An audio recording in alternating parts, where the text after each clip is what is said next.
City of love, এই গল্পের শহরটা আমাদেরও হতে পারত। কিন্তু আপনার তো উল্টো দিক হবে। সেটা তো তোকে ভাবতে বলিনি। উল্টো সদর আমি বুঝে নেব। এখন যা, এক কাপ কফি করে আন। হাতে এক কাপ তো আছেই, আবার কেন? খাবো। আপনি তো পরপর 2 কাপ খান না কখনো। এখন খাবো। কেন? I feel like it. কেন ইচ্ছে হচ্ছে? জাস্ট এক কাপ কফি করতে বলেছি তোকে, এতে কোয়েশ্চেনের উপর কোয়েশ্চেন করে যাচ্ছিস। অথচ যার তার বার্থডে উপলক্ষে পায়েস রান্না করে খাওয়াচ্ছিস। ক্ষিপ্ত গতিতে কথাগুলো বলল তুর্য, কণ্ঠে চাপা ক্রোধ স্পষ্ট। কথাগুলো বলতে বলতে আহির দিকে কয়েক ধাপ এগিয়েও এসেছে সে। ভুরকে গিয়ে কয়েক ধাপ পিছিয়ে গেল আহি। উৎকণ্ঠায় চোখ মুখ খিচে বন্ধ করে ফেলেছে সে। যেভাবে তেড়ে আসছিল তুর্য, সে ভেবেছিল হয়তো মেরে বসবে, তবে তেমন কিছু ঘটেনি দেখে আস্তে আস্তে চোখ খুলল। সামনে দাঁড়িয়ে থাকা সুঠাম দেহের পুরুষের শক্ত মুখাবয়বের দিকে তাকিয়ে থাকতে পারল না আহি। চোখ নামিয়ে মাথা নুইয়ে ফেলল সে। ভয়ে জড়ানো মৃদু কণ্ঠে বলল, করে দিচ্ছি কফি। তুর্য শীতল ভারী কণ্ঠে বলল। No need. আহি মৃদু কণ্ঠে ফের বলল, দিচ্ছি। বলেছি তো না, যা চোখের সামনে থেকে। স্বাভাবিকভাবে কথাটা বলতে চেয়েছিল তুর্য, কিন্তু নিজেকে সামলাতে না পেরে ফের মেজাজ হারালো। এবার আহিরও রাগ হলো। সামান্য একটা বিষয়, এতে এত রেগে যাওয়ার কিছু দেখছে না সে। সেও তুর্যের সাথে সমান তালে গলা করে বলল, পায়েস রান্না করেছি তো কি হয়েছে? আর দুধ চাল চিনি বাদাম আপনার টাকা দিয়েও কেনা না, তাহলে এত গায়ে লাগছে কেন? আহির ব্যবহারে অনেকটা অবাক হলো তুর্য। এই প্রথমবারের মতো এভাবে কথা বলল আহি। সাধারণত বকাবকি করলে মন খারাপ করে রাখে বা কান্না করে দেয়। কয়েকদিন না হয় কথাই বললো না, দেখা গেল কয়েকটা ঠেস মেরে কথা বললো, কিন্তু এইভাবে প্রতিবাদ কখনোই করে না। তুর্যের আরো রেগে যাওয়ার কথা ছিল, কিন্তু সে রাগলো না, ভালো লাগা কাজ করলো। বুদ্ধি হচ্ছে আহির। পার্সোনালিটি বলে একটা জিনিস আসছে তার মধ্যে। পার্সোনালিটি বলে একটা জিনিস আসছে তার মধ্যে। ব্যাপারটা মন্দ নয়, তুর্য বুঝলো। ভবিষ্যতে অনেক মান অভিমানের সম্মুখীন হতে হবে। যদিও প্রিয়জনের রাগ অভিমান ভাঙানোর বিষয়টা বেশ রোমান্টিক, কিন্তু পায়েসের কথা মাথায় আসলে মেজাজ আপনা আপনি খারাপ হয়ে যাচ্ছে। এটাকে কি জেলেসি বলে? হয়তো সেটাই, কিন্তু তুর্য মানল না। তার মতে এটা জেলেস কিছু না। অযথা এত লুতুপুতু করার কোনো দরকার নেই। পড়তে যায়, পড়ে চলে আসবে। সকল চিন্তা একপাশে রেখে সে নিজের সততা বজায় রেখে ধারালো কণ্ঠে বলল। যেতে বলেছি তোকে। পুনরায় কণ্ঠে আগের মতো তেজ নিয়ে আহি বলল, যাব না আমি। ছাদ আপনার নামে দলিল করা না যে আপনি বললেই চলে যাব। বলেই আবারও কটকট করে ছাদ থেকে চলে গেল সে। ছাদ দলিল করা নেই, but as soon as possible তোকে দলিল করে নেব। যদিও আহি শুনতে পেল না তুর্যের কথা। পায়েস রান্নার খবর তুর্য কোথা থেকে পেয়েছে জানে না আহি। সে যে লুকিয়ে চুরিয়ে করেছে এমনও না, তবে সে তুর্যকে এমনিতেই প্রশ্নগুলো করেছিল। তুর্য কোনো সময় একের পর এক প্রশ্নের উত্তর দেয় না। সব কথার মাঝখান থেকে থেমে যায় অথবা কঠিন কিছু বলে, যার আগামাথা কিছুই বোঝে না সে। এখন খুব সুন্দর করে উত্তর দিচ্ছিল, তাই আহি আগ্রহী হয়ে একের পর এক প্রশ্ন করছিল। হঠাৎই তুর্য এভাবে রেগে যাবে বোঝেনি সে। সব সময় তুর্য ভাই ভুগবে। মেহেদি তার টিচার, সবাই কিছু না কিছু নিয়ে গেছে। সে কি জন্মদিনে খালি হাতে যাবে নাকি? টিচার যেমন তেমন আত্মীয় তোর হয়। এই পায়েসের কথা উঠাতেই আরেক কাপ কফি খেতে চেয়েছিল তুর্য। বেশ বুঝতে পারলো আহি সব সময় তাকে বকাবকির জন্য ছুতো খুঁজবে, আর জীবনেও কথা বলবে না সে তুর্যের সাথে। অনেক বেহায়া হয়েছে, কিন্তু আর না। তবে তুর্য ভাই যদি এসে সরি বলেন তাহলে আলাদা বিষয়, কিন্তু আদৌ বলবেন তো? মরে গেলেও না। প্রায় মাস দুয়েক পর আবারও একত্রিত হয়েছে তুর্যের বন্ধু মহল। এই 2 মাসে যে কেউ কারোর সাথে দেখা করেনি এমন না। দেখা হয়েছে, তবে 5 জনের একসাথে না। কখনো 2 জন, কখনো 3 জন, কখনো বা 4 জন। কেউই একসাথে সময় করে উঠতে পারেনি। আপাতত তুর্য, তাচিন আর নাবিল বসে কথাবার্তা বলছে। পিঙ্কি আর আলিয়া এখনো এসে পৌঁছায়নি। তারা 2জন একসাথে কোথাও গিয়েছে, মিনিট 5-এর মধ্যে পৌঁছাবে বলে জানিয়েছে। তাসিন আর নাবিল এটা ওটা নিয়ে গল্প করছে আর হাসাহাসি করছে। তুর্য তাদের মধ্যে উপস্থিত থাকলেও মন অন্য কোথাও। তাদের সকল কথাই তুর্যের কানে পৌঁছাচ্ছে, তবে তার কিছু মস্তিষ্কে সাড়া ফেলছে না। সে এক পর্যায়ে আনমনা হয়ে বলল, তাসিন, তুই অনার্স মাস্টার্স কেমিস্ট্রি নিয়ে কমপ্লিট করেছিস না? একটা কোচিং সেন্টার খুলতে পারবে? এসে ধরেই তারা লক্ষ্য করছে তুর্য গম্ভীর ভাবে কিছু একটা চিন্তা করছে। কয়েকবার কারণ জিজ্ঞেস করেছে বটে, কিন্তু তুর্য বারবার বলছে। তারাও ব্যর্থ হয়ে থেমে গিয়েছে। তুর্য তখন নাথিং বলেছে, মানে নাথিং, সেটা সামথিং হবে না। সে সম্পূর্ণ আলাদা টপিক তুলে কথা বলায় নাবিল বলল, কিসের মধ্যে কি? পান্তা ভাতে ঘি। এর মধ্যে আলিয়া আর পিঙ্কিও চলে এসেছে। তাসিন নাবিলকে দেখিয়ে বলল, আমি না ভাই, নাবিল কেমিস্ট্রি ডিপার্টমেন্টে ছিল। আয় কি পড়াতে পারবে? নাবিলের উদ্দেশ্যে বলল তুর্য। সবাই অবাক নয়নে তুর্যের দিকে তাকালো। আলিয়া আকাশ থেকে পড়ার ভান করে বলল, পাগল তুই, কেমিস্ট্রি না শিখিয়ে বাড়া বলা শিখিয়ে চলে আসবে? বাড়ার কথা কইস না আলিয়া, বাড়া বলা কত কমাইয়া দিছি তুই জানোস পাড়া। রাগ দেখিয়ে বলল নাবিল, অথচ এই কথার মধ্যে কতগুলো বাড়া বলে দিয়েছে হুঁশ নেই তার। তাসিন নাবিলের পিঠে একটা চাপড় মেরে বাহবা দেওয়ার কায়দায় বলল, ভাই, তার প্রমাণ তো পাইছি, মাত্রই তো পেলাম। তাসিনের খোঁচা মারা কথাও বুঝলো না নাবিল। সে এবারও খিটখিটে মেজাজে বলল, বুঝা ওই আলিয়া ভাটকে। তবে এবারে সে একবারও বাড়া বলেনি দেখে পিঙ্কি আশ্চর্য হওয়া ঢং করে বলল, নাবিল ভাই সেন্টেন্স কমপ্লিট করেছে উইদাউট বাড়া, হাততালি দিয়ে সবাই। পিঙ্কি তাকে ভাই বলায় নাবিল রেগে মেগে কিছু বলবে মাত্র হাঁ করেছে। তার আগেই তুর্য বিরক্তি নিয়ে বলল, পড়াতে পারবে কিনা বল। কেন, জগতে আর কোনো পাপি নাই? আমার এই কেন পড়াইতে হইব বাড়া? Yes or no? দূর বাড়া, আমি ওইসব পারবো না। আমার হবু অসুর মশাই কইছে সরকারি চাকরি না পাওয়া পর্যন্ত ওনার মাইয়ারে দিত না। আমি চাকরি খুঁজতাছি বাড়া। একটু চিন্তায় পড়ে গেল তুর্য। আহির বিয়ের জন্যও কি তার বাবা চাচারা সরকারি চাকরি খুঁজবে? সরকারি চাকরির চেয়ে ডাক্তারি নিশ্চয়ই খারাপ না। তবু যদি মেয়ে না দেওয়ার জন্য ছুতো খুঁজে বলে সরকারি চাকরি ছাড়া মেয়ে দিবে না, তখন? পিঙ্কি বলল, আমার বাপ অসুর, তুই অসুর। রাগ করস কেন? তোর আব্বা তো অসুরই। কেমনে যারা করতাছিল ভাই রে ভাই, মন চাইতাছিল যদি কইতে পারতাম আপনারে বিয়া করতাম না অসুর আব্বা, আপনার মাইয়ারে করতাম। সো বাড়ার ফেসাল বাদ দেন, কিন্তু কইতে হইল জি আঙ্কেল, হ্যাঁ আঙ্কেল, অবশ্যই চেষ্টা করব। বাড়ারে বাড়া, মন চাইতাছিল মাথায় একটা বাড়ি দেয়া ইনানিল্লা কইরা দিই। নাপিতের বাচ্চা। নাবিলের ঘাড় ঠেসে চিৎকার করে বলে উঠল পিঙ্কি। নাবিল দুই হাতে কান চেপে ধরে তাড়াহুড়ো করে বলল, শ্বশুর আব্বা, বাড়া শ্বশুর আব্বা। Please stop this nonsense. তুর্যের ঝাঁঝালো কণ্ঠের ধমকে পরিবেশ পুরো শীতল হয়ে গেল। যেন এদের মতো ভদ্র সভ্য মানুষজন পৃথিবীতে আর নেই। চাল কুমড়োর মোরাব্বা তৈরির প্রসেসিং চলছে চৌধুরী বাড়ির অন্দরমহলে। কুমড়োগুলো তাদের নিজেদের হাতে বাড়ির ছাদে হয়েছে। মাগরিবের নামাজ পড়েই 3 গিন্নি সে কাজে লেগেছেন। সাথে আহিও আছে। পারভিন বেগম আর মারুফা বেগম কুমড়াগুলোর খোসা ছাড়িয়ে নির্দিষ্ট সাইজ করে দিচ্ছেন। আহি আর লতা বেগম সেগুলো কাঁটা চামচ দ্বারা চারিপাশ ছিদ্র করছে। পরিবারের সদস্য সংখ্যা বেশি হওয়ায় পরিমাণটাও একটু বেশি। কুমড়োর পিসগুলো ছিদ্র করে আজ সারা রাত ধরে চুনের পানির মধ্যে ভিজিয়ে রাখবে। এতে করে কুমড়াগুলো শক্ত হবে। তারপর চিনি দিয়ে আসানোর সময় আর ভেঙে যাবে না। কুমড়ার খোসা ছাড়িয়ে রাখার পর পারভিন বেগমের মনে হলো এতে সবার হবে না, তাই তিনি লতা বেগমকে ছাদ থেকে আরেকটা কুমড়া নিয়ে আসার জন্য বললেন। লতা বেগম ছাদ থেকে হাত ডাক ছাড়লেন, বাকি 2 জায়ের মধ্যে একজনকে যেতে বললেন। তার ডাক শুনে মারুফা বেগম গেলেন। তিনি গিয়ে পারভিন বেগমকে ডাকলেন। তারপর পারভিন বেগমও চলে গেলেন। আপাতত আহি কুমড়াগুলো একাই ছিদ্র করছে। আগ বাড়িয়ে কাজ করতে এসে মহাবিপদে পড়েছে সে। 2 হাতের উপরে অংশ লেগে এসেছে, তাও কুমড়া যেন কমছে না, শুধু বাড়ছে। এর উপর তার মা চাচিরা আবারও আনতে গিয়েছেন। এগুলো সব ছিদ্র করতে করতে পুরো রাত কভার হয়ে যাবে মনে হচ্ছে। এর মধ্যে সদর দরজা পেরিয়ে তুর্য প্রবেশ করলাম। তাকে দেখে আহি মাত্র বলতেই নিচ্ছিল, তুর্য ভাই কফি লাগবে?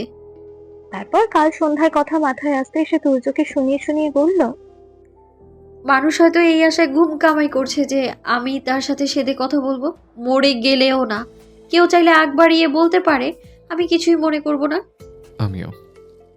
সিঁড়ি ভেঙে উঠতে উঠতে নির্বিকার চিত্তে বলল তুর্য। আহি তার কথার আগা মাথা না বুঝে গলা উঁচিয়ে প্রশ্ন করলো, কি আমিও? তুর্য আহির কথা রিপিট করে বলল, মানুষ হয়তো এই আশায় ঘুম কামাই করছে যে আমি তার সাথে সেধে সেধে কথা বলবো।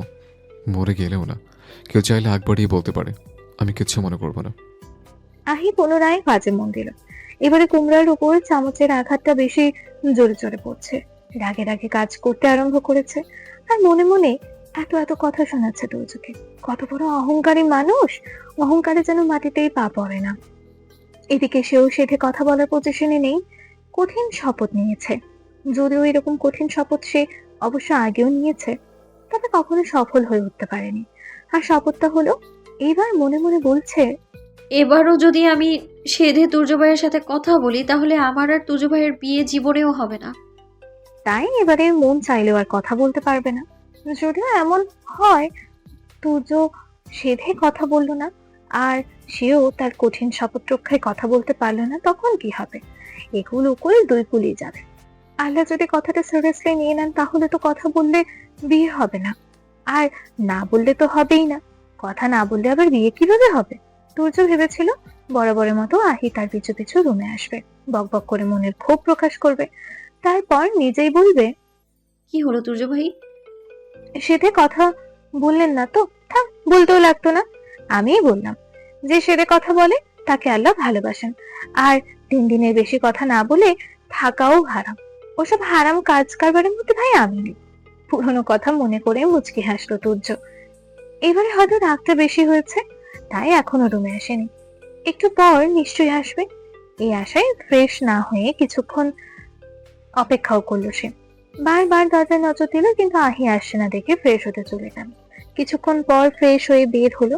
ভেবেছিল বের হয়ে দেখবে খাটের ওপর বসে আহি হাতের নখ খোঁচাচ্ছে আর পা দোলাচ্ছে, কিন্তু তেমনটা দেখতে পেল না। একবার ব্যালকনিতে উঁকি মেরে দেখে এলো, হয়তো সেখানে ঘাপটি মেরে বসে আছে এই ভেবে, কিন্তু এমনটাও হলো না। তুর্য এবার অধৈর্য হয়ে বারান্দায় গেল। ড্রয়িং রুমে উঁকি দিতে দেখলো আহি এখনো সেখানে বসে আছে। রাগ হলো তুর্যের। সে রুমে এসে হাতে তোয়াতিটা দেবানে ছুঁড়ে মারলো। কাল সন্ধ্যা থেকে আজ সন্ধ্যা পর্যন্ত পুরো একটা দিন কেটে গেল আহিকে দেখে না সে। একটু আগে ভাব দেখে একবারও তাকায়নি আহির দিকে, কারণ সে ভেবেছিল আহি তার পেছন পেছন আসবে, তখন মন ভরে দেখে নিবে। এভাবে আসবে না কে জানে, জানলে চোরা চোখে একটু দেখে নিতে পারতো। কথা বলা না বলা পরের কথা। আর ড্রয়িং রুমে বসেও আছে এমন ভাবে শুধু ব্যাক সাইডে দেখা যাচ্ছে। একমাত্র একটা দিন দেখে না, অথচ মনে হচ্ছে যেন বছরের পর বছর দেখে না। মনের মধ্যটা ছটফট করছে শুধু। এতটা আসক্তি জড়াতে তো সে চায়নি।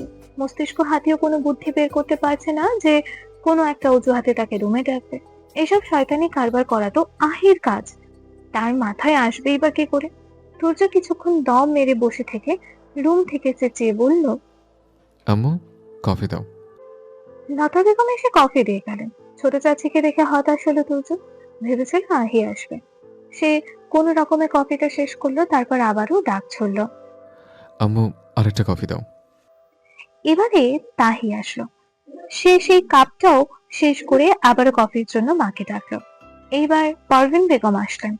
কফি দিতে দিতেই বললেন, কফি খেয়ে পেট ভরাবি? রাতে খাওয়া লাগবে না? কি হয়েছে তোর? তুর্য মায়ের হাত থেকে কফির মগটা নিতে নিতে থমথমে গলায় বলল। কিছু না। পারভিন বেগমও আর কথা বাড়ালেন না, নিচে প্রচুর কাজ, সেসব সেরে আবারও রাতের রান্না চড়াতে হবে। তুর্য পিছু ডেকে দ্বিধাগ্রস্ত গলায় বলল, আই কি করছে? এতক্ষণে পুরো কাহিনী ঠাহর করতে পারলেন পারভিন বেগম। ছেলের কীর্তি কলাপ দেখে হাসি আটকাতে পারলেন না তিনি। কিছু একটা হয়েছে আহির হাব ভাবেই ধারণা করতে পেরেছিলেন তিনি। নাহলে যেই মেয়ে তুর্যকে এটা ওটা এগিয়ে দেওয়ার জন্য পাগল, তাকে কিনা সেধো পাঠানো যাচ্ছিল না। মনে মনে পুরো হিসাব কষে তিনি ছেলের উদ্দেশ্যেই বললেন, সেটা তুমি গিয়েই দেখে এসো বাবা। আচ্ছা, যাও তুমি। আল্লাদে মাথায় চড়ে গেছে। আবার বকেছিস মেয়েটাকে, তাই না? বকা খাওয়ার কাজ করে কেন তোমাদের মেয়ে? কি করেছে? ব্যাচের টিচারের বার্থডেতে পায়েস রান্না করে খাওয়ায়। দেখো না তোমরা? কোথায় থাকো? কিছুক্ষণ দম মেরে থেকে মেজাজ দেখে বলল তুর্য। বকার কারণ শুনে পারভিন বেগম কিছুক্ষণ হতভম্ব হয়ে ছেলের মুখের দিকে তাকিয়ে থেকেই বললেন, এই জন্যই তুই মেয়েটাকে বকবি? এভাবে ধার দেখিয়ে থাকার মতো কিছু বলিনি। আত্মীয়ই তো হয়। আত্মীয় হয় মানে কি আম্মু? ওই ছেলেটা মেহেদি, তুমি ভুলে গেলে সব? আমার ছেলেটা যে এত হিংসুটে সেটা তো আমার জানা ছিল না। এত জেলাসের কি দেখছো তুমি? You all are the same আম্মু। পারলে তোমাদের মেয়েকে পাঠাও। আর শেষ কথাটা নরম কণ্ঠে বলল তুর্য। যার দরকার সে ডেকে নিক, আমার বাপু অনেক কাজ আছে। তুর্যকে থামিয়ে মাঝপথে কথাটা বলে চলে গেলেন পারভিন বেগম। কিছু মাস আগেই নিজেদের বিলাসবহুল বাড়ি ছেড়ে একটা ফ্ল্যাট ভাড়া নিয়েছে মেহেদি। সেখানে সে একাই থাকে। রান্নার জন্য একটা খালাকে রেখেছে, তিনি এসে রান্না বান্না করে দিয়ে চলে যান। বাবার সাথে রাগারাগি করেই মূলত বাড়ি ছেড়েছিল সে। এরপর বাবাও যেতে বলেননি, আর সেও যায়নি। বড় ভাই দেওয়া টাকায় চলছে আর ভেঙে ভেঙে খাচ্ছে। একটা ব্যাচ করিয়ে যে টাকা আসে তাতে কোনো রকমের ফ্ল্যাট ভাড়া চলে যায়। নেহাত ব্যাচ কাটানোর পেছনে অন্য কারণ আছে, না হলে ফ্ল্যাট ভাড়াটাও ভাইয়ের টাকায় থেকেই দিত। তার মা নাজমা বেগম প্রতিনিয়ত কান্নাকাটি করে বাড়ি ফেরার জন্য। বলতে গেলে একটাই ছেলে তার, বড়জন বিদেশে সেটেল। বছরে একবার আসে। কাছে ছিল এই একটা মাত্র ছেলে, সেও এখন নেই। রাস্তার দূরত্ব খুব বেশি না হলেও যাবার কোনো পরিস্থিতি নেই। তার স্বামী মতিউর রহমান বলেছেন ছেলের কাছে যেতে হলে তার সাথে সকল প্রকার সম্পর্ক ছিন্ন করে যেতে হবে। এত সব কাহিনীর মূলে চৌধুরী বাড়ির বড় কন্যা, তাকে কেন্দ্র করেই বাবা ছেলের মধ্যে এত বিবাদ। যদিও এতে তার কোনো হাত নেই। মেহেদির ধারণা সেদিন তার মা আহিদের ফ্যামিলির কাছে কোনো প্রস্তাব রাখেনি, তাকে মিথ্যা বলেছে। কিন্তু সে জানে না তার মা ছেলের মুখের দিকে তাকে কতবার চৌধুরীদের কাছে তাদের মেয়ে আনার কথা তুলেছে। চৌধুরীরাও বুদ্ধিমান, সরাসরি না বললেও কথার ভাবে বুঝিয়ে দিয়েছে তারা মেয়ে দিতে ইচ্ছুক নয়। কিন্তু মেহেদির এক কথা, তারা তো না বলেননি। মতিউর রহমানেরও একই কথা। তাদের কিসের কম আছে? চৌধুরীদের থেকেও তারা কোনো অংশে কম নয়। তাদের ছেলেরও কোনো খারাপ রেকর্ড নেই, দেখতে শুনতেও কম না। তাহলে কেন বারবার ছোট হতে যাবে? কিন্তু ছেলে তার কিছুতেই মানবে না। এখন ছেলেকে ফোন দিয়ে অঝরে কান্না করছেন নাজমা বেগম। মেহেদি কানে ফোন ধরে বসে আছে। মাকে কত বোঝাচ্ছে, কান্না করতে বারণ করছে, কিন্তু কোনো কথাতেই কাজ হচ্ছে না। তার ধারণা ছেলে তার ঠিক মতো খায় না, শরীরের যত্ন নেয় না, শুকিয়ে আঁচা হয়ে গিয়েছে। আসলে এমন কিছুই হয়নি। মেহেদির ধারণা সে আরো মোটা হয়েছে, কিন্তু তার মা সেটা কিছুতেই মানবেন না। তারও কিছু করার নেই, বসে বসে মায়ের কান্না শুনছে। নাজমা বেগম সুর তুলে কান্না করতে করতে বললেন, বাড়িতে ফিরে আয় মোনা, তোর বাবাকে আমি বুঝিয়ে বলবো। চৌধুরী বাড়িতে আমি আবার সম্বোধন নিয়ে যাব, তুই বাড়িতে আয়। এত কান্না করো না তোমা। বাড়িতে আমি ফিরবো, তবে একা না, তোমার পুত্রবধূকে সাথে নিয়ে ফিরবো। তুমি কান্নাকাটি করে শরীর খারাপ করো না, শুধু দোয়া করো আমি যেন আমার কাজে সফল হতে পারি। নাজমা বেগমের মুখে এই কথা তিনি ফের বললেন, বাড়িতে ফিরে আয় পরাণ। কান্না থামাও আম্মু, প্লিজ প্লিজ মা। তুমি এভাবে কান্না করলে আমার ভালো লাগে না বলো। আর এভাবে কেঁদে কেটে ঠিক মতো শরীরে যত্ন না নিয়ে অসুস্থ হয়ে পড়ে থাকলে কিন্তু আমার বউ দেখবে না।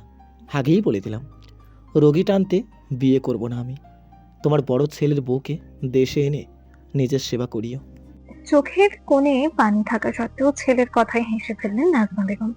তিনি হাসি কান্না মিশ্রিত গলায় বললেন, বিয়ের আগে বউয়ের জন্য এত দরদ, বিয়ে করলে তো আমাকে ভুলে যাবি। সেটা না হয় গেলাম। তোমাকে মনে রাখার জন্য তোমার স্বামী আছে, আমার বউকে মনে রাখার জন্য কে থাকবে? নিশ্চয়ই তার স্বামী থাকবে, হিসেব বরাবর। আরো নানান কথা বলে মায়ের মন ভালো করতে শুরু করলো মেহেদি। বাড়ি ছাড়ার পর থেকে এটা তার রোজকার কাজ হয়ে দাঁড়িয়েছে। প্রতিদিন রাতে মা কল করে কান্নাকাটি করবে আর সে এটা ওটা বলে হাসানোর চেষ্টা করে। আবার তোমার ছেলেকে কল করেছো? বলেছি না ওই ছেলেকে ভুলে যেতে। যে ছেলে বাবা মায়ের সম্মানের কথা ভাবে না, তার সাথে কিসের এত কথা? ক্ষিপ্ত গলায় বললেন মতিউর রহমান। মাত্রই বাড়ি ফিরেছেন তিনি। এসে স্ত্রীর চোখের কোণে শুকনো পানি দেখে বুঝেছেন সে ছোট ছেলের সাথে কথা বলেছে। মেহেদি চলে যাবার পর অফিসের সব কাজ এলোমেলো হয়ে গিয়েছিল। দিন রাত খেটে সবটা পুনরায় গুছিয়েছেন তিনি। ব্যবসা কতটা লস হয়েছে ওই ছেলের কোনো ধারণা আছে? এখন আবার বাড়ি ফিরে সেই ছেলের সাথে কথা বলতে দেখে মেজাজ অটোমেটিক্যালি বিগড়ে গিয়েছে তেনার। মেহেদি বাবার কথা স্পষ্ট শুনেও কোনো প্রত্যুত্তর করলো না। দাঁত চেপে সবটা শুনে মাকে বলল, রাখছি, আবার পরে কথা বলবো। নাজমা বেগম কল কেটে কান্না মিশ্রিত গলায় স্বামীকে বললেন, মেহেদি, একা আমার সন্তান না। ওকে জন্ম দেওয়াই আমার জীবনের সবচেয়ে বড় পাপ। চোয়াল শক্ত করে বসে আছে দুর্য, দুই হাত শক্ত করে মুঠো করে রেখেছে, যার দরুন হাতের ভাসমান শিরাগুলো আরো 3 গুণ ভেসে উঠেছে। রাগে মাথা দপদপ করে জ্বলছে। কত সাহস বেড়েছে স্টুপিডটার! ডিনার পর্যন্ত করতে আসেনি, আগে ভাগে খেয়ে রুমে বসে আছে। সে তো কখনো বলেনি কথা বলবে না। যদি মুখ দর্শনই বন্ধ করে দেয় তাহলে সে কথা কিভাবে বলবে? এখন কি রুম বয়ে গিয়ে পা ধরে কথা বলবে? হাতের কাছে পেলে আগে চড়িয়ে চাপা লাল করবে, তারপর বাকি কাজ। কিভাবে নিজেকে ও এত নাটকীয়তা কবে থেকে শুরু করলো? এই মেহেদির কাছে গিয়ে কেমিস্ট্রি শিখছে নাকি ড্রামা শিখছে কে জানে। কি কি কান পড়া দিচ্ছে আল্লাহ ভালো জানেন। আজকবি সব ভাবনার মাঝে দুর্য হঠাৎ লক্ষ্য করলো দরজার পাশের পর্দা নড়ছে। নিশ্চয়ই কেউ এসেছে, আর এখন আহি ছাড়া আসার মতো আর কেউ নেই। এভাবে তির্যক হাসলো সে। এতক্ষণ ধরে মস্তিষ্কে ওঠা রাগ আস্তে আস্তে ঠান্ডা হতে শুরু করেছে। তবু মুখে কপট গাম্ভীর্যতা টেনে একই কায়দায় বসে রইলেও যেন দরজার ওপারে সে কাউকেই দেখেনি। এখন সে বোঝাবে কত ধানে কত চাল। খুব বাড়াবাড়ি করে ফেলেছে আজকে। নাকের পানি চোখের পানি এক করে দেন ছাড়বে। এভাবে ঢং করে থাকার ঝাল সুদে আসলে মেটাবে। জাস্ট একবার রুমে আসো, তারপর দেখাবে খেলা। ভাইয়া এই অঙ্কটা করে দাও। তার সকল ভাবনার ইতি ঘটলো এই কথায়। তাহির কণ্ঠ শুনে আবারও আশাহত হলো তুর্য। তাহলে ওটা আহি ছিল? বুক চিরে একটা দীর্ঘশ্বাস বেরিয়ে আসলো। বিড়বিড় করে আওড়ালো, আর কত চালাবি আহি? আর বোনকে বলল, ভাইয়া একটু টেন্সড আছে, আহি আপু বা শান্ত প্রান্ত ভাইয়ের কাছে যাও। রাতের শহরটা যেন নরম আলোয় ভেজা। রাস্তার দুপাশে ঝুলে থাকা ল্যাম্পপোস্ট গুলো একে একে জ্বলে উঠছে সেই কখন। ম্লান হলুদ আলো ছড়িয়ে পড়েছে পিচের ওপর। সন্ধ্যার আড্ডা শেষে নাবিল পিঙ্কিকে বাসায় পৌঁছে দেওয়ায় নাম করে বাইকে উঠিয়েছে, কিন্তু বাসায় না নিয়ে ঢাকা শহরের নির্জন রাস্তায় বাইক নিয়ে ছুটেছে। ফ্রেন্ড হিসেবে পিঙ্কি অসংখ্যবার নাবিলের বাইকে উঠেছে, তবে আজকের অনুভূতিটা ভিন্ন, অদ্ভুত এক ভালো লাগা। সে কখনো দুই পাশে হাত মেলে চোখ বন্ধ করে রাতের শীতল হাওয়া অনুভব করেছে, তো কখনো নাবিলের পিঠে মাথা ঠেকাচ্ছে। বাতাস ছুটে এসে তার মুখে পড়ছে, চুলগুলো এলোমেলো করে দিচ্ছে। নাবিল শুধু পিঙ্কির কাণ্ড পরক করছে আর মুচকি হাসছে। আসলে বয়স যাই হোক, ভেতর থেকে সকল মানুষই সে 19-20-তে পড়ে থাকে। কেউ প্রকাশ করে, কেউ আবার করে না, আর কেউ বা নির্দিষ্ট কোনো মানুষের সামনে নিজেকে মুক্ত করে। এক পর্যায়ে পিঙ্কি বলল, রাত বাড়ছে নাবিল, বাসার দিকে চল। বাসায় কি? বাসায় কি মানে? কত রাত হয়েছে, তোর হুঁশ আছে? 1 ঘন্টার মধ্যে যাইবি নাকি আধ ঘন্টা? 1 ঘন্টার মধ্যে যেতে পারবি? আবার আধ ঘন্টা বলিস? যাইবি কিনা ক। চল তাইলে শক্ত কইরা জড়াইয়া ধইরা বই। আহারে চান্দু আমার। টেনে টেনে কথাটা বলল পিঙ্কি। স্পিড বাড়াইবো, না ধরলে পইরা যাবি। 3 ঘন্টায় চল তুই। একটাও গালি দেই নেই, এই জন্যেও তো কিছু ডিজার্ভ করি। তুই নামা আমাকে, সিএনজিতে চলে যাব। বাড়ার কপাল আমার। নাবিলের বিড়বিড় করে বলা কথা ঠিক মতো শুনতে পেল না পিঙ্কি। সে বলল, কি বললি? জোরে বল। বাড়া কব তোরে। বলে গাড়ি ঘুরিয়ে বাড়ির রাস্তা ধরলো নাবিল। প্রায় মিনিট 50 মধ্যে গন্তব্যে পৌঁছায় তারা। পিঙ্কি নেমে হেলমেট খুলে নাবিলের উদ্দেশ্যে বলে, সোজা আমার শ্বশুর বাড়িতে যাবি, এদিক ওদিক আড্ডা দিবি না। তোর সতীনের বাড়ি যাব। আচ্ছা যা। ভয় পাস না আমারে? তুই বাঘ নাকি ভালুক যে ভয় পাবো? পাউন লাগতো না, যা। বলেই পিঙ্কির কাঁধে মৃদু ধাক্কা দিল নাবিল। সাবধানে যাস। বলে পিঙ্কি হাতে দিতেই নাবিল বাইকে বসে থাকা অবস্থায় পেছন থেকে তার হাত টেনে ধরে অসহায় কণ্ঠে বলল, কিছু তো কর মাঙ্কি। পিঙ্কি পেছনে ফিরে নাবিলের দিকে তাকিয়ে বলল, আজব, যেতে দি নাবিল। নাবিল পিঙ্কির 2 হাতের কবজি ধরে টেনে নিজের নিকট আনলো। তারপর বাচ্চাদের মতো করে বলল, একটা হাগ দে। পারবো না। দে বাড়া। না বাড়া। হ্যাঁ বাড়া। পিঙ্কি একটু ভেবে তারপর বলল, হেলমেট খোল। খুশিতে নাবিলের চোখ চিকচিক করে উঠছে। পিঙ্কি তাকে চুমুটুমু খেয়ে বসবে না তো? সে তো এতটাও আশা করেনি। দ্রুত হেলমেট খুলে চোখ বন্ধ করে পিঙ্কির দিকে মুখ বাড়িয়ে দিল। পিঙ্কি 2 হাতে নাবিলের এলোমেলো চুলগুলো আরেকটু এলোমেলো করে দিয়ে চলে গেল। নাবিল চোখ খুলতে খুলতে পিঙ্কি নাগালের বাইরে। নাবিল একটু চেঁচিয়ে বলে উঠল, এত বড় ধোকা আমার এক্স আশাও কোনোদিন দেয় নাই। শালা মাংকির বাচ্চা। নাপিতের বাচ্চা। পিঙ্কিও একটু চেঁচিয়ে কথাটা বলল। সে দৃষ্টির আড়াল হলে নাবিল বাইক স্টার্ট দিল। ভাইয়া এই অঙ্কটা করে দাও। তোর যে সকল ভাবনার এতে ঘটলো এই কথায় তাহির কণ্ঠ শুনে আবারও আশাহত হলো সে। তাহলে ওটা তাহির ছিল? বুক চিরে একটা দীর্ঘশ্বাস বেরিয়ে আসলো, বের করে আওড়ালো। আর কত চালাবি আহি? আর বোনকে বলল, ভাইয়া একটু টেন্সড আছে, আহি আপু বা শান্ত প্রান্ত ভাইয়ের কাছে যাও। তুর্যের কথায় দুই পাশে মাথা নেড়ে চলে গেল তাহি। কিছুক্ষণ পর আবারও ফিরে আসলো। এবার মুখ কালো করে এসেছে। তুর্য দুই ভ্রু উঁচিয়ে ইশারায় জিজ্ঞেস করলো কি হয়েছে।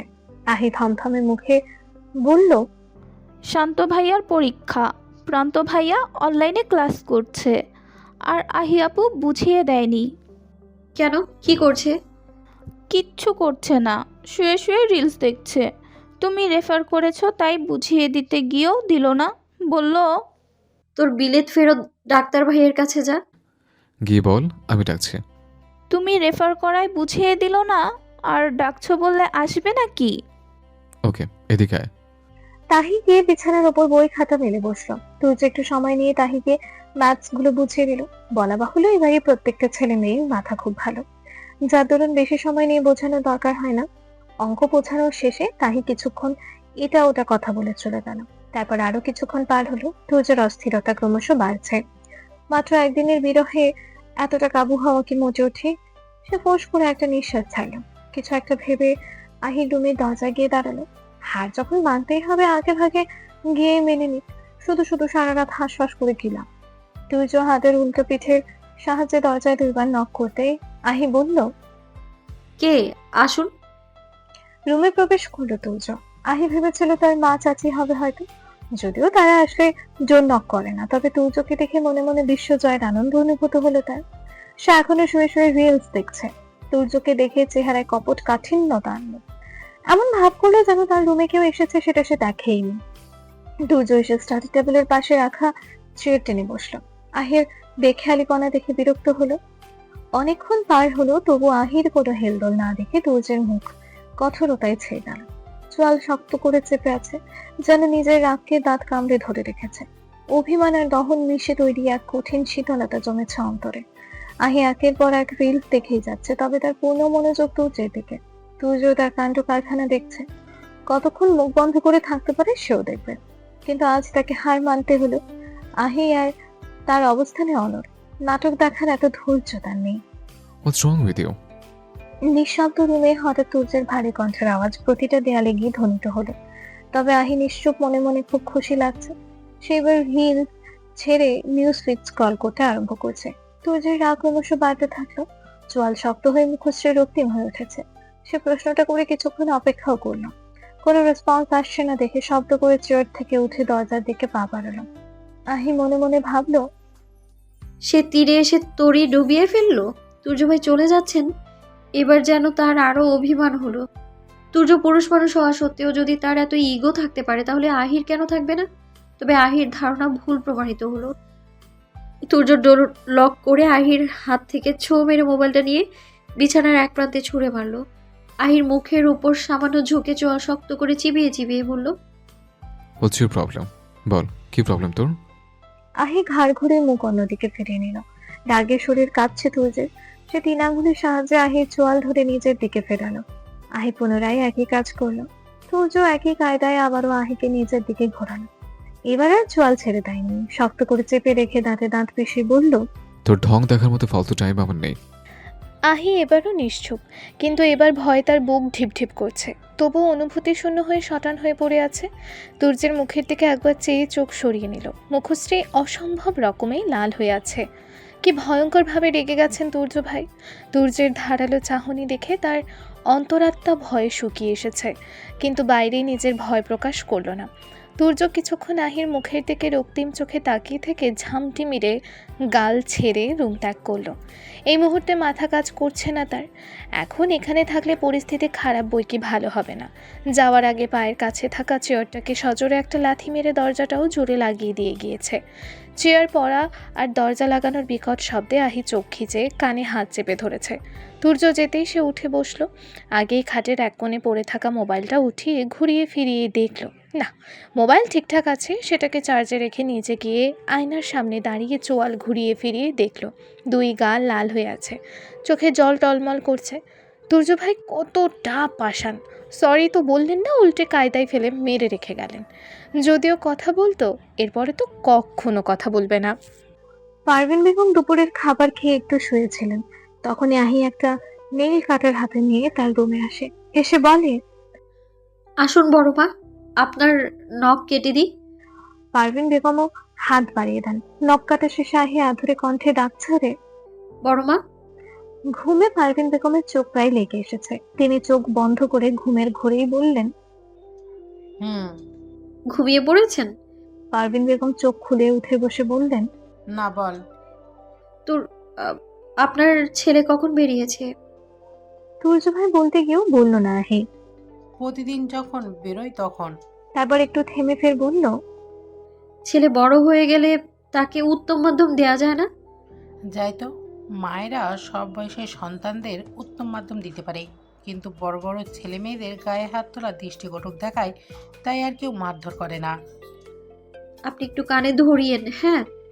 যদিও আপনার ছেলে মার খাওয়ার যোগ্য। শেষ কথাটা খানিকটা গম্ভীর হয়ে বলল আহি। কেন, কি করেছে আমার ছেলে? সন্দিহান গলায় বললেন পারভিন বেগম। যদিও ঘটনার সামান্য আজ তিনি তুর্যের কাছ থেকে পেয়েছেন, আহি যেন এই প্রশ্নটা শুনতে চাচ্ছিল। কথার তালে তালে পারভিন বেগমের মুখ থেকে কখন এই প্রশ্ন বের করবে আর কখন গাল থেকে মনে মনে সত্য মিথ্যা দিয়ে সাজিয়ে রাখা কথাগুলো বলবে। পারভিন বেগম প্রশ্নটা করার সাথে সাথে সে গড়গড় করে বলতে আরম্ভ করলো, কি করেনি সেটা বলুন বড় মা। গত পরশু শুধু শুধু বকেছে আমায়, একদম খালি খালি। যেমন তেমন বকা না বড় মা, পারলে তো আমাকে ছাদ থেকেই ফেলে দেয়।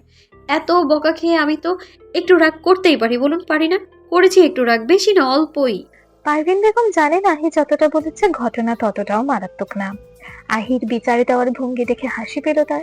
নিজের হাসি আটকে রেখে বললেন, অনেক মেরেছে মা। আহি হাতের আঙ্গুল দ্বারা নিজের গাল চেপে ধরে বলল, এই যে এইভাবে চেপে ধরেছিল। তারপর গাল থেকে হাত সরিয়ে বলল, আমার কাছে প্রমাণও আছে, ছবি তুলে রেখেছি আমি।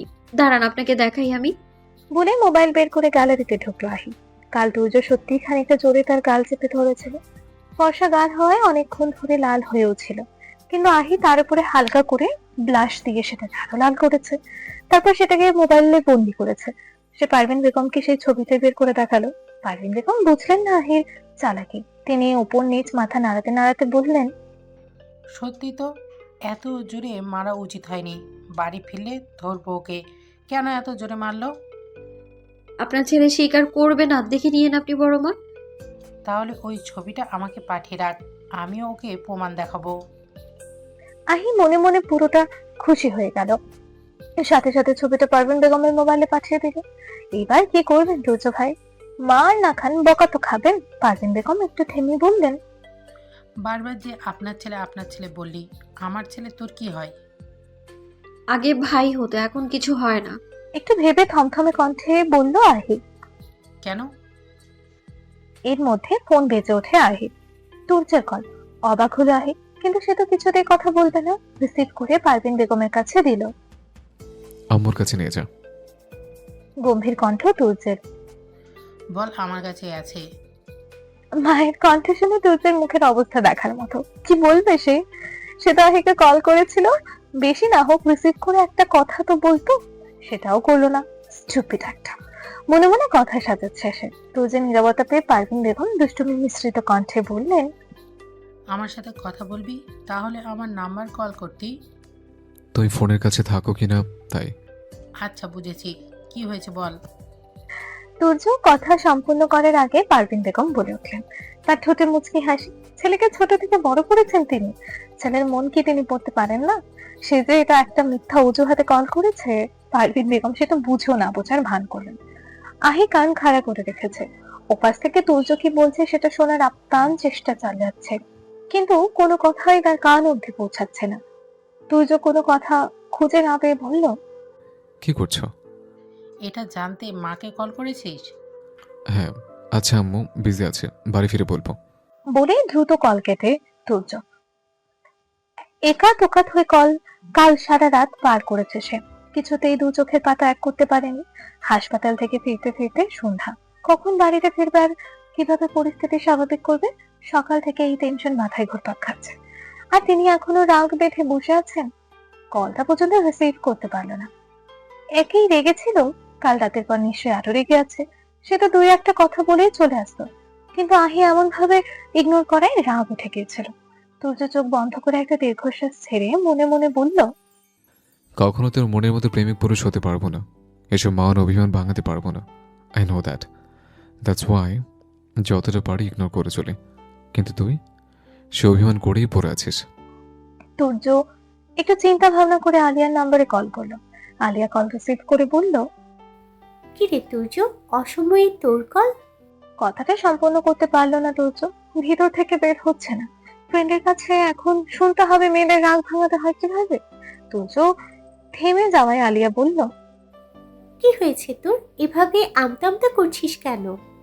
তুর্য কিছুটা সময় নিয়ে একদমে বলল, কি করলে তোদের মেয়েদের রাগ কমে? তুর্যের মুখে এমন কথা শুনে আলিয়া আরেকবার ফোনে সেভ করা নাম্বারটা দেখে নিল। এটা সত্যি তুর্য তো? হ্যাঁ, ইংরেজি বড় বড় অক্ষরে তুর্যই লেখা আছে। আলিয়ার কোনো সারা শব্দ না পেয়ে তুর্য ফের বলল, আলিয়া, শুনতে পাস না? পেয়েছি, কিন্তু তোর প্রশ্ন শুনে আপাতত কোমায় আছি।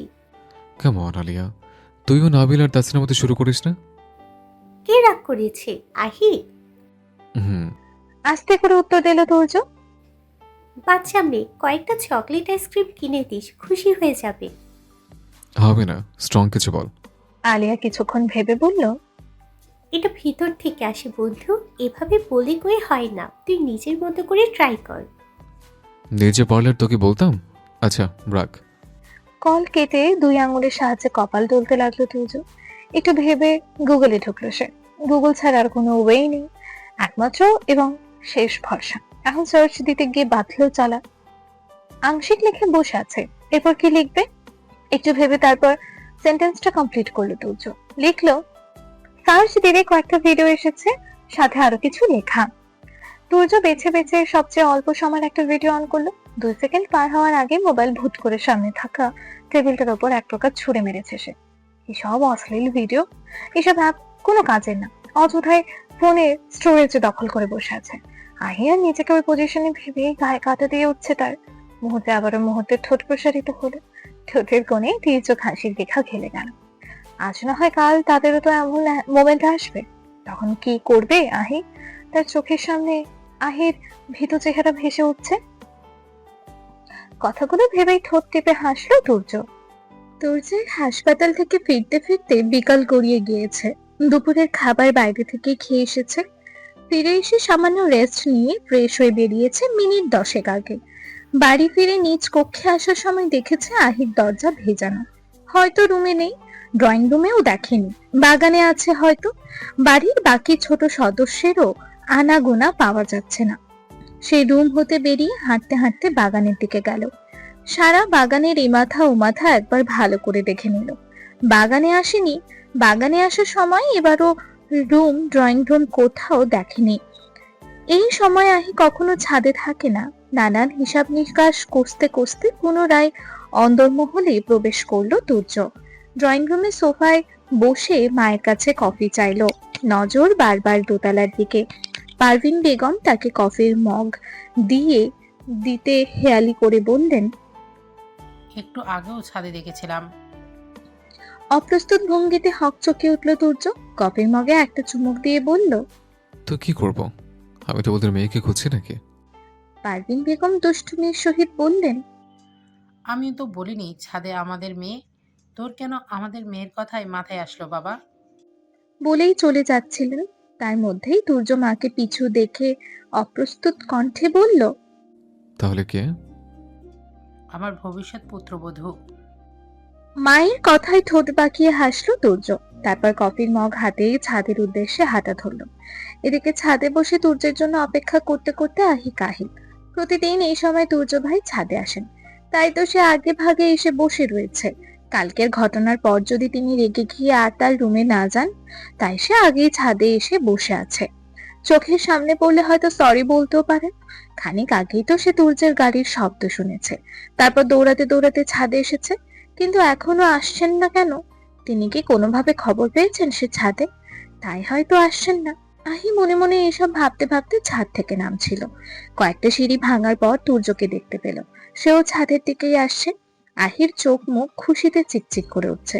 দুজনের চোখাচোখি হলো, কিন্তু এই মুহূর্তে সে যদি ছাদে ফেরত যায় বা এখানেই দাঁড়িয়ে যায়, তাহলে তুর্য তার অভিমানকে ঠুনকো ভাবতে পারে। তাই সে অনিচ্ছা সত্ত্বেও সিঁড়ি বেয়ে নামতে থাকলো। মনে মনে একটাই প্রার্থনা, তুর্য ভাই তাকে ডাকতে। একবার পিছু ডাকলেই দাঁড়িয়ে যাবে, কিন্তু আফসোস তুর্য ডাকলো না। কেন সে আগ বাড়িয়ে নামতে গেল? আর 2টা মিনিট অপেক্ষা করলে কি হতো? এখন নিজের উপরই রাগ উঠছে তার। এভাবে আর কতদিন কথা না বলে থাকবে? এসব ভাবনার মাঝে আহি হঠাৎ আবিষ্কার করলো তার পিছু পিছু কেউ আসছে। তুর্য ভাই নন তো? হ্যাঁ, তুর্য ভাই। তার পারফিউমের ঘ্রাণ নাকে আসছে। সে বড় বড় পা ফেলে নিজের রুমে চলে গেল। আয়নার সামনে দাঁড়িয়ে চুলে চিরুনি চালাতে ব্যস্ত হলো। তুর্য ঠিক কিভাবে তাকে সরি বলবে? তবে সে আজ অল্পতে ছাড়বে না, একেবারে ঘাম ছুটিয়ে ছাড়বে। আরো নানান চিন্তা ভাবনা করতে করতে থামলো সে। এত সব ভাবনার মাঝে পেছন থেকে নমনীয় কণ্ঠে ডাক ভেসে আসলো। আহি, পিছনে ঘুরে তাকালো না সে, তাকাবেও না। হঠাৎ কি হলো তার? এইমাত্র শত ভাবনায় বিভোর ছিল, এখন তুর্যের একটা ডাকেই যেন সকল রাগ অভিমান গলায় এসে আটকেছে। শুধু শুধু কান্না পাচ্ছে কেন? সে যে একটু বেশি অভিমানী, ন্যাকা, সেটা সে নিজেও জানে, কিন্তু এরকম ছিচ কাঁদনে তো নয়। তবে যত কষ্টই হোক, মোটেও কান্না করা যাবে না, একটুও না। তুর্য আস্তে আস্তে এগিয়ে এসে আহির পেছনে এসে দাঁড়ালো। আয়নার মধ্যে দিয়ে চোখাচোখি হলো দুজনার। আহি চোখ নামিয়ে নিল, তুর্য সেই দিকেই তাকিয়ে থেকে বলল, এদিকে ঘোর। ঘুরলো না আহি।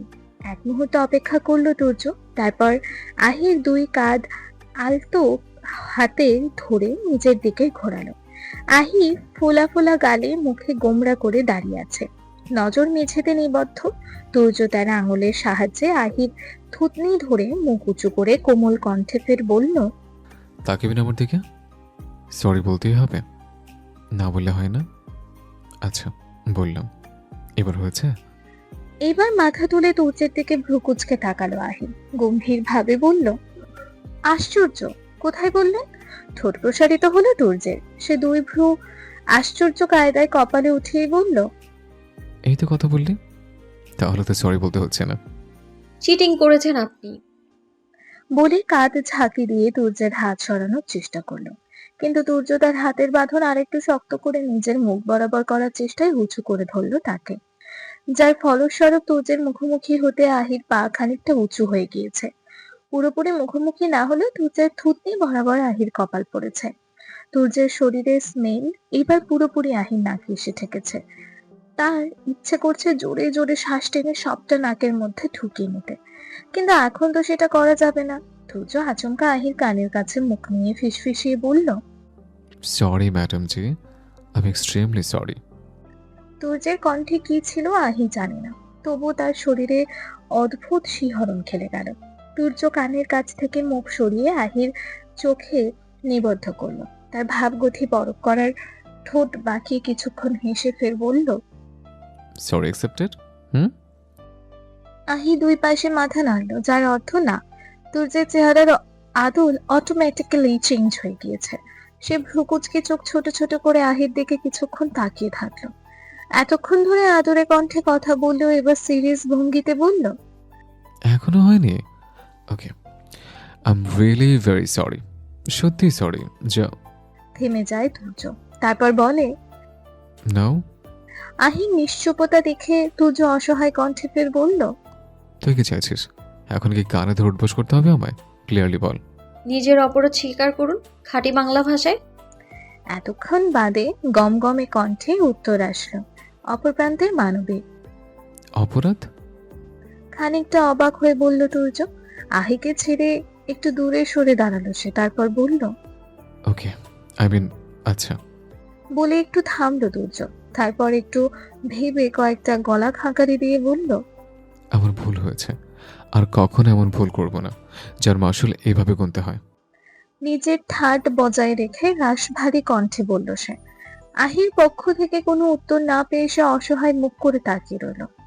আর কি বলবে কিছুই মাথায় আসে না। সে ফের বলল, দেন নিজেকে শুধরে নিয়ে বলল, মানে তারপর তারপর আর কি বলবো? Sorry accepted. তুর্য যেন হাঁফ ছেড়ে বাঁচল। এখন মাথাটা খুব হালকা হালকা লাগছে। বুক ভারী হয়ে থাকা যন্ত্রণা এক লহমায় ভ্যানিশ হয়ে গিয়েছে। তুইও খাঁটি বাংলায় বল। থমথমে গলায় বলল সে। ক্ষমা গ্রহণযোগ্য। বলেই দাঁত বের করে হাসতে আরম্ভ করলো আহি। এতক্ষণ তুর্যের হাবভাব দেখে পেট ফেটে হাসি পাচ্ছিল আহি, তবু নিজেকে খুব কষ্টে সামলে রেখেছিল। একটা হাসির কারণে তুর্য ভাই সরি নাও বলতে পারতেন। এদিকে আহির কাণ্ড দেখে তুর্য ভ্রু কুঁচকে তাকিয়ে আছে। একটু আগেই এমন ভাব করেছিল এই বুঝে কান্না করে দেবে, আর এখনই হাসিতে ফেটে পড়েছে স্টুপিড। তাহলে তাকে দিয়ে ক্ষমা চাওয়ার জন্যই এত সব কাণ্ড? অথচ গোটা 2টা দিন তার কিভাবে কেটেছে ওর কোনো ধারণা আছে? যদি বুঝতো তাহলে কি এমন করতে পারতো? ইডিয়েটটাকে দিয়ে বিশ্বাস নেই। বুঝলে হয়তো এখনো গো ধরে বসে থাকতো আর মনে মনে মজা লুটতো। তুর্য ভাই, একটু আগে যে আপনি যা বলতে গিয়ে মাঝপথে থেমে গেলেন, তখন কি বলতে নিয়েছিলেন? হ্যাঁ? ঠোঁটে হাসি নিয়ে 2 ভ্রু নাচাতে নাচাতে দুষ্টুমি মিশ্রিত কণ্ঠে বলল আহি। কিছু না। আহির প্রশ্নে ভ্যাবাচাকা খেয়ে গম্ভীর গলায় বলল তুর্য। আহি ফের একই কায়দায় বলল, জানটান বলতে গিয়েছিলেন না তো? কত বড় মিচকে শয়তান!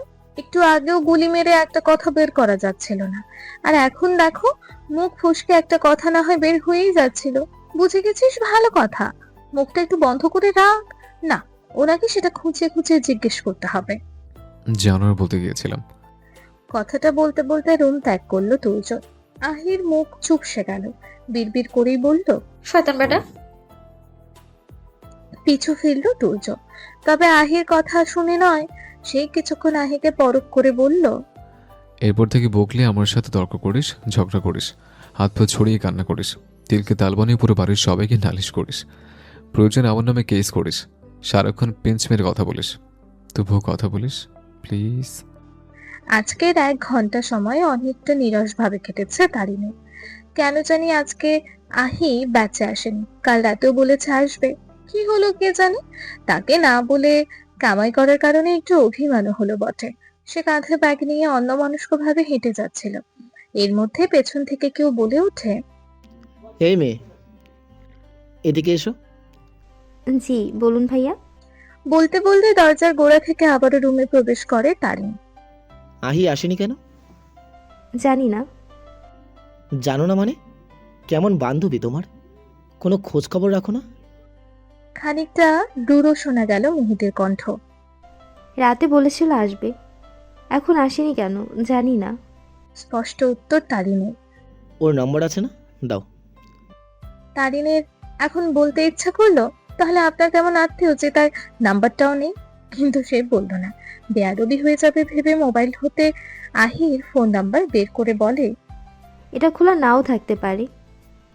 তাহলে যেটা খোলা থাকে সেটা দাও। মেহেদির ব্যবহারে অবাক হয় তারিন। আহির সাথে সবসময় কি সুন্দর করে কথা বলে, ঠোঁটের কোণা থেকে কখনো হাসি সরে না। অথচ তার সাথে কেমন বিহেভ করছে। অন্য কেউ হলে সেও কড়া কথা শুনিয়ে দিত। নেহাত টিচার, সম্মানীয় ব্যক্তি, সে নমনীয় কণ্ঠে বলল, ওটা আমার কাছে নেই, বাসায় ফিরে ওর কাছ থেকে চেয়ে নিব ভাইয়া। আচ্ছা, তাহলে তোমারটাও দাও। জি। কিছু মনে করো না, যদি ভুলে যাও কল করে মনে করিয়ে দেবো এর জন্যে। তারিনের জিজ্ঞাসা সচ্চ চাহনি দেখে আশাভাবিক কণ্ঠে বলল মেহেদি। আচ্ছা সমস্যা নেই। বলে মোবাইল ঘেটে মেহেদির নাম্বারে কল করলো তারিন। কল করলেই তো নাম্বার চলে যাবে। তারিনের ফোনে মেহেদির নাম্বার এমসি লিখে সেভড করা। সেটা দেখে কপালে ভাঁজ পড়লো মেহেদির। গম্ভীর গলায় বলল, আমার নাম্বার এমসি দিয়ে সেভ করেছ? জি। কেন? সংক্ষেপে। এমসি মানে বোঝো? জি। কি কি জিজি করছো? এমসি মানে কি বলো? মেহেদি কেমিস্ট্রি। আপনার নামের এম আর কেমিস্ট্রির সি। আচ্ছা যাও, বাড়ি ফিরে পুরো নাম সেভ করবে। কেন ভাইয়া? আমার প্রবলেম আছে তাই। আচ্ছা। বলে সামনে অগ্রসর হয় তারিন। এমসি দিয়ে সেভ করেছে তো কি হয়েছে? আর উনি বললেন আর সেই নাম চেঞ্জ করে দেবে নাকি? মুখ ভেঙচি কেটে তাচ্ছিল্য হাসল সে। পর মুহূর্তে আন্দাজ করলো মেহেদি তাকে কেন নাম চেঞ্জ করতে বলেছে। কিছুটা লজ্জায় পড়ল সে। সে তো আর গালি হিসাবে দেয়নি। একবার পিছু ফিরে তাকালো।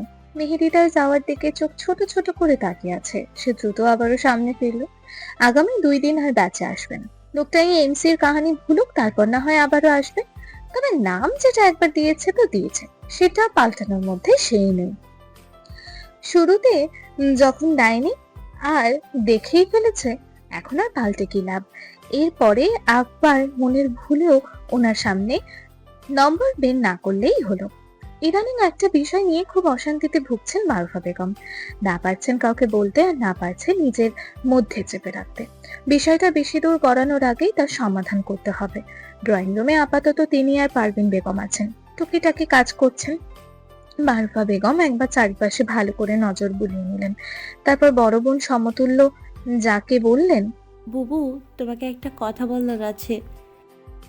মারুফা বেগমের মলিন কণ্ঠস্বর শুনে পারভিন বেগমের কপালে ভাঁজ পড়ল।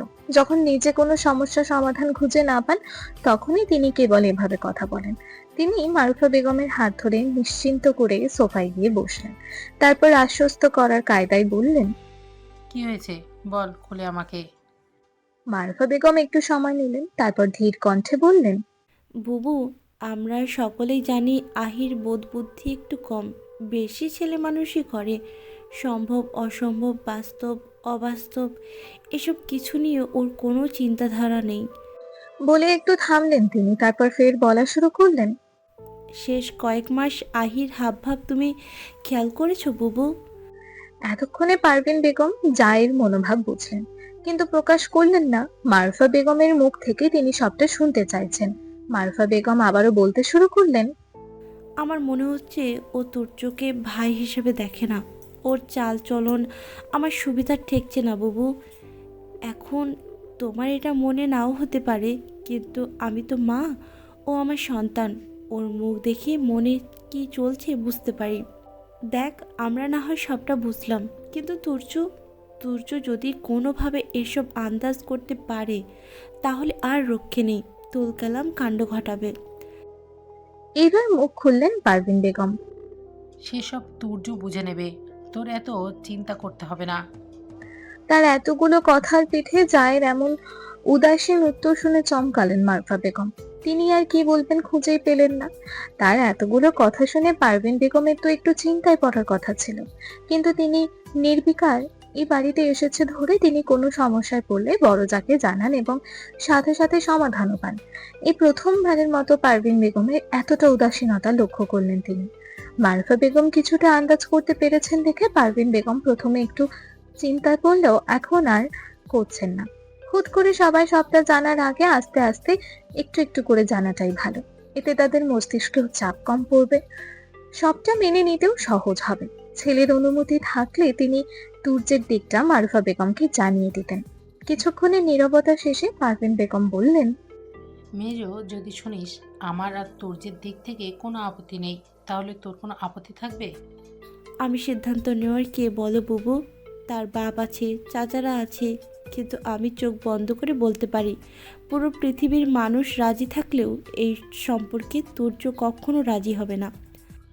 ভুল জানিস মেজো, পুরো পৃথিবীর মানুষ বিপক্ষে থাকলেও আমার ছেলে এই সম্পর্কে পূর্ণতা দেবে, যেভাবেই হোক। মনে মনে ভাবলেন পারভিন বেগম, তবে জায়ের সামনে প্রকাশ করলেন না। সঠিক সময় হলে সবাই সবটা জানতে পারবে, বুঝতে পারবে। হঠাৎ এই প্রশ্ন কেন করলে বুবু? এমনিতেই তোর মতামত কি দেখছিলাম। আজ অফ ডে থাকায় তুর্য সারাদিন বাড়িতে। বেলা 12টা নাগাদ গোসল করে দরজায় খিল দিয়েছে আর বলেছে কাউকে ডিস্টার্ব না করতে। যখন ঘুম থেকে উঠবে তখন দুপুরের খাবার খাবে। সেই কথা মতো কেউ আর তার ঘরের সামনে যায়ও নি। কেউ বলতে পারে 3 সদস্যই তার রুমে যায়। 1 পারভিন বেগম, 2 আহি আর 3 তাহি। শান্ত প্রান্তও যায়, তবে খুব কম। আগে থেকে নোটিশ দেওয়ায় তাহি আর যায়নি।